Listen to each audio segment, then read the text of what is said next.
Good morning from day 83. It's another chilly morning.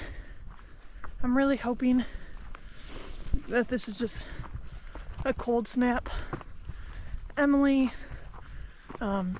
is from Portland, and she did say that this is abnormally cold for mid-August, so hopefully it warms up. But anyways, the main goal today is to make it into Cascade Locks, and then if I can make it 3 or 4 miles outside, that would be ideal.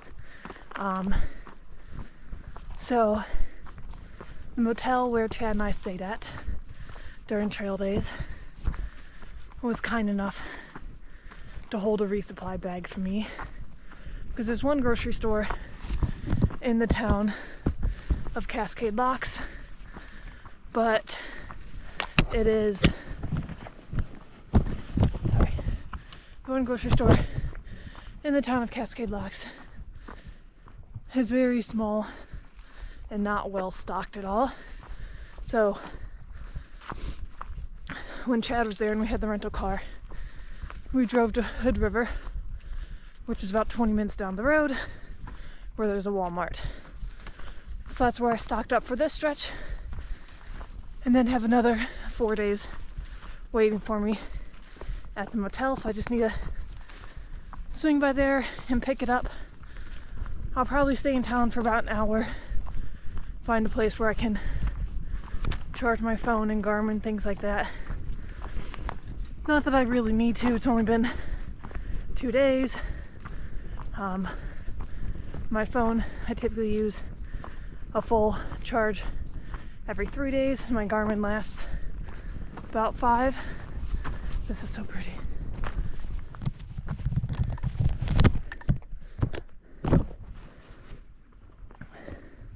And my GoPro lasts 4 to 5 days. But you never waste advantage. You never don't take advantage of being able to charge things. So I'll probably stay in town for like an hour, charge my phone, Garmin, GoPro, and then keep moving, and head out of town. So going into Cascade Locks, I will be taking the alternative route, just like I did when I took the Crater Lake Rim Trail. It's called the Indian Springs Trail. Just like with the Crater Lake Rim Trail, it is something that I would have taken regardless, because it has something called Tunnel Falls, which is literally a tunnel underneath a beautiful waterfall. So I would have taken this trail regardless, but again, just like Crater Lake Rim Trail, I have no choice but to take it, because there's a fire that has closed down the respective PCT section. So I think it's like 21.3 miles for me to get into Cascade Locks. So I'll definitely be stopping for a break before then. And then however far, ideally my goal is at least 3 to 4 miles out, but however far I make it out of town after that.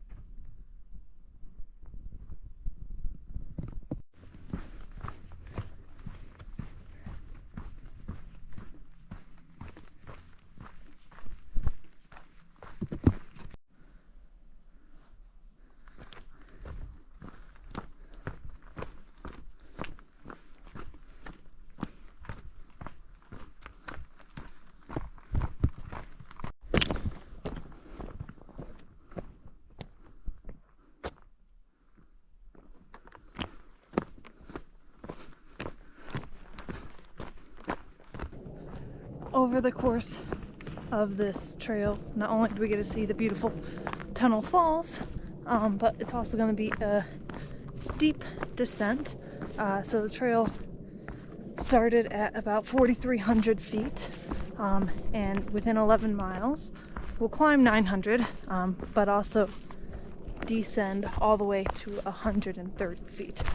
So it is a total descent, when you factor in the little bit of gain we have too, of about 5,000 feet over the 11 miles. But I think Cascade Locks will be because the Cascade Locks is basically at sea level, I think that might be the lowest elevation I will have been along the trail. So that's pretty cool.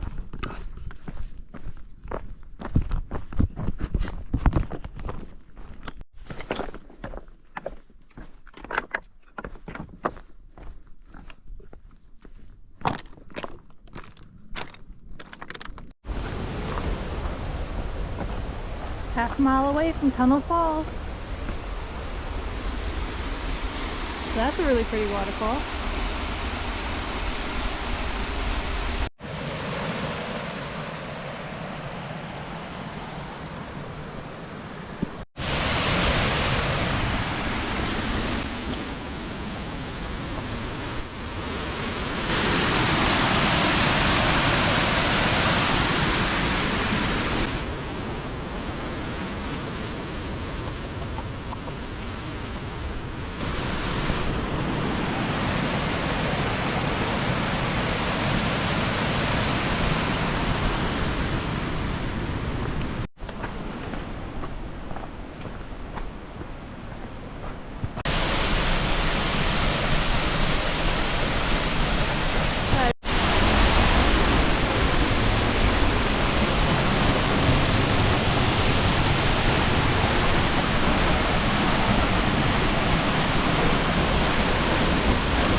That was one of the most incredible waterfall experiences I've ever had, getting to walk underneath the Tunnel Falls.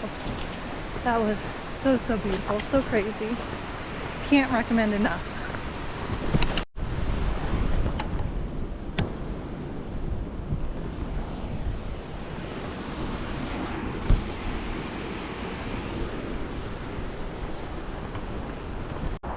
Less than 3 miles to Cascade Locks, and then I'm gonna stay in town for a couple hours, pick up my resupply, hang out and charge things, and get back on trail this afternoon.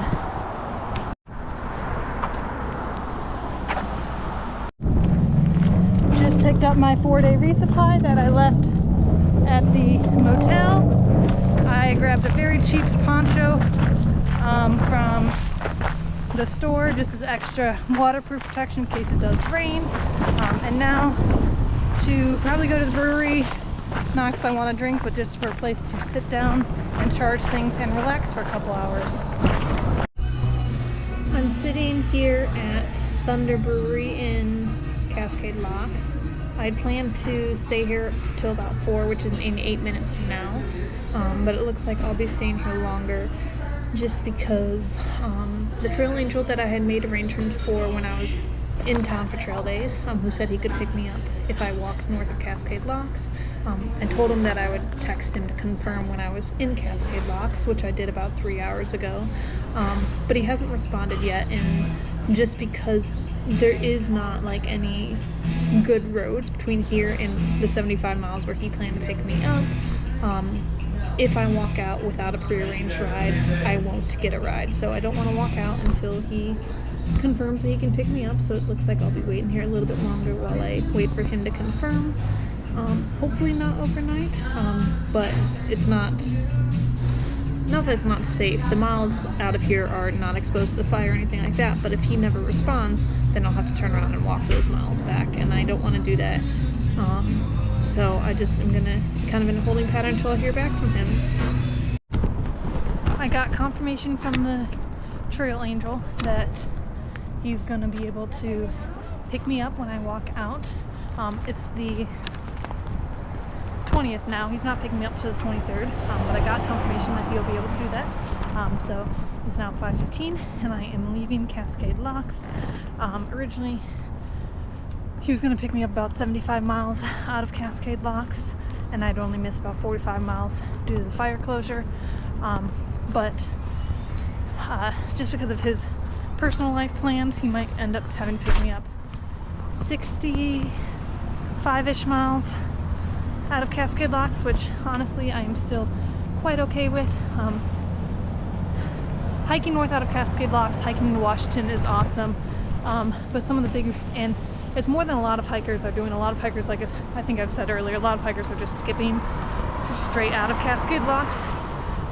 There are a good bit of hikers who are doing a forest road walk alternative, but that just doesn't sound any sort of appealing to me. But for me, beyond walking into Washington,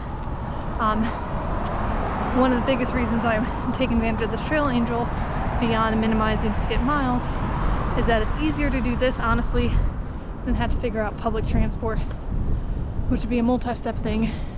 A bus to Portland, a bus within Portland, Amtrak to Centralia, bus to Morton, and then hitch to Packwood, then hitch to the trail. So this is the easiest option, and I still get to hike Goat Rocks and minimize closure skippage. I'm on the Bridge of the Gods. This is, I believe, the Columbia River, separating Oregon on the left from Washington on the right. The weird thing about this bridge is the PCT goes, I'm on the PCT crossing this bridge, but there is no pedestrian crossway, so you just gotta walk along beside the cars.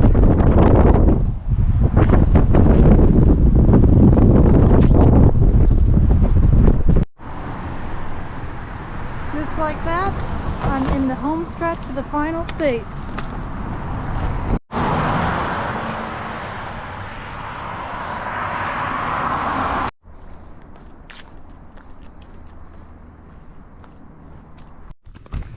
I'm about a half mile away from camp, and I can already feel my toxic competitive mindset trying to challenge me. So normally how I am is, once I've achieved a certain level of something, then anything below that my mind considers slacking. So I just have to fight myself, remind myself that, you know, I don't always have to achieve maximum level. So like, I don't always have to hike over 30 miles, etc. By the time I get to camp, I will have hiked 25.5 miles today. Get to camp by 6:40. And I've stopped in town for 3 hours. I mean, so that justifies, you know, why I might not have hiked further. But I also just have to remind myself that I don't need to justify it. I am trying to savor and enjoy my last few weeks of hiking. 25.5 miles with a 30-pound backpack is nothing to scoff at. And I can be proud of myself for that, and not force myself to hike more miles just because I have in the past and I know I can, etc. Also, I would say my ankle and shin have improved. Yesterday they were, I would say, 75%. Today, 80%. So I'm very happy with that. I'm going to continue, you know, taking it easy, not pushing myself, wearing my braces, and continuing my stretches, and hope to see continued improvement.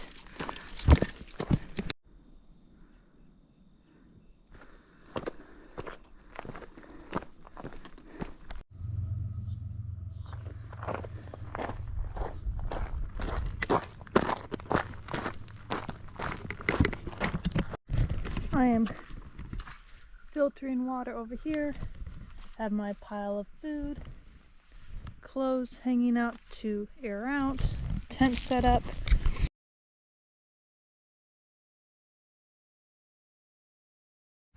Good morning from day 84, going right into the uphills today. From what I've heard, Oregon was, the easy state, flatter, and the hills were more gradual. Washington becomes hard, harder to do the same miles, but also more ups and downs, a little steeper. So for example, today my goal is 25.6 miles. I think that's close to 6,000 feet of climbing, but it'll give me a good intro to what a full day in Washington feels like and what miles even feel good in Washington. For example, 25 to 30 miles feeling easy in Oregon. Is that going to be hard in Washington? Am I going to have to scale back to 20 and 25? Because of my ride, I can't scale back too much for the next 2 days. But then after that, I can scale back to, whatever's necessary to make it through comfortably. Again, there's no longer any time constraints. I camped with 6 other people yesterday. I got there first, and then a group of 4 guys showed up, which include Candyman and Crabs, who I've met a couple times on trail. And then a group of 2 guys showed up, Juke and Rubber Band. I was talking with them mainly. So all 6 of the guys, just like the majority of people that are out on this portion of trail, are planning to do the forced road walk to get around the closure. Like I mentioned yesterday, that's not something that interests me in the slightest, which is why I'm having the trail angel pick me up. But I did mention my plans to Juke and Rubber Band, and they're thinking over. They may still do the forest road walk, or I may check in with the trail angel and see if he can drive them 2 along with me around the closure, just because they hadn't found someone who would do that. And I'm sure the trail angel doesn't have just a 1-seater car. Obviously I'd reach out beforehand before we made that plan, but anyways, it is a nice morning, not too cold like it's been the last several days, but it is high humidity. I'm not sure if this is Washington is always higher humidity, or if this is just a wave of it. But either way, it's seeming like it's going to be a sweaty state.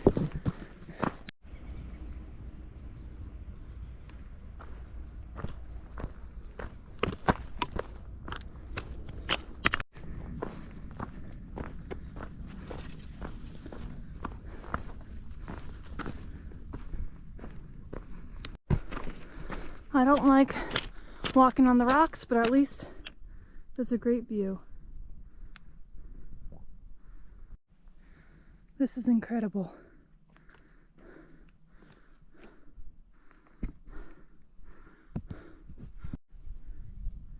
I can't get over how beautiful this is.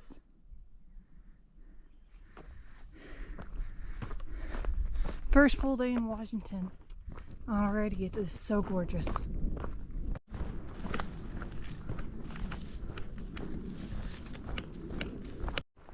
I'm not exactly sure what about it, but I really love these mossy trees here.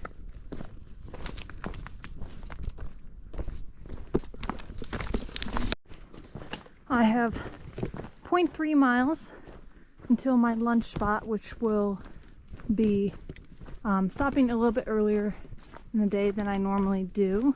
It'll be about noon, and I'll have done 15.5 miles and 4,000 feet of climbing.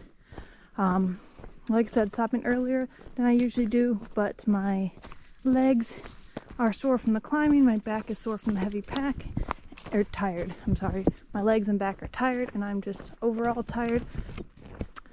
Anyways, I only will have about 10.3 miles after lunch, so I figured it's okay to stop. One thing I was mentioning yesterday was that I have to, remind myself that my brain likes to tell me that anything less than 28 or 30 miles a day is slacking, and so I have to, remind myself that it is not. And the same thing goes for breaks, particularly lunch breaks, but all breaks in general. I have to remind myself that I don't have to have done a certain amount of miles in order to have earned a break, that I can break when my body and mind tell me it's time, regardless of how many miles I've done. But anyways, and again, plan to get there about noon, and then take a nice long break before finishing up the day.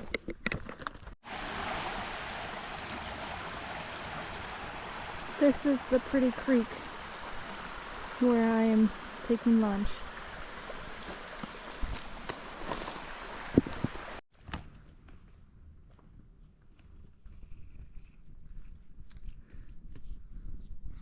It's a pretty big slug. So far there hasn't been anything exciting this afternoon. Just climbing endlessly through a pretty forest. I'm taking a Pop-Tart eating break 4.6 miles before camp, and this is my view. I have no idea what that random ripped up shirt is doing in the woods. Probably the most random thing I've seen on trails so far.